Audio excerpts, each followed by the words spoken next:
I'm going to talk about gardening and puzzle making and playing chess as mutual aid. Mutual aid can be sharing people's information and giving money to one another when you have it, redistributing your wealth, but it's also in the bonds that you make. About 5 years ago, a neighbor of mine posted on the local Facebook group that she had grown too many tomato plants. I was a budding gardener and I wanted some free tomato plants. So I strapped my baby on and I walked down to the bar and I got some tomatoes. There were like 4 other people there, all of them well-established gardeners, none of them good at social media. We set up a meeting the next week. We started a Facebook page and an Instagram. And in the past 5 years, what's developed is a community that I have never experienced in my entire life. I have met so many different kind of people and connected over things I never thought I would connect over. I share tools, I save seeds. In the last 3 years, we've had the opportunity to take on an abandoned lot and turn it into a flourishing garden. These people shovel my walk. They pick me up bread when I'm homesick. What's even better is that we've created a culture of sharing. We show up together physically in spaces, but also online to celebrate, to share memes.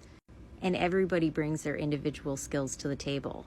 We've had free workshops. There was a winter sowing one recently, so we have people with racks growing seedlings, which we will then give away to people who want to learn how to grow food in their backyards.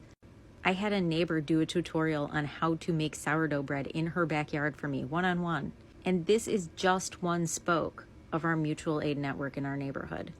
The food that these neighbors grow ends up in the love fridges, ends up at community gardens, ends up over the fence, bridging gaps. Nobody in my neighborhood buys seeds or seedlings at all. And knowing that there are so many gardeners in our neighborhood who are connected online or who go to our free events, it creates this neighborly climate where we see each other regularly and want to talk to each other. Just this week, in collaboration with one of the leaders of the gardening group, our mutual aid invited a whole bunch of stakeholders in the neighborhood together to talk about this book. There is so much data that shows that a connected community is a stronger community, is a thriving community, and it can literally start by saying hi to your neighbor or complimenting them on their flowers. So while some mutual aid efforts look like sharing people's Venmo information and redistributing wealth, it can also mean getting to know your neighbors, sharing hors d'oeuvres over a bitch and stitch. And it also means allowing yourself to be the recipient of care. We keep us fed, we keep us safe, we're stronger together.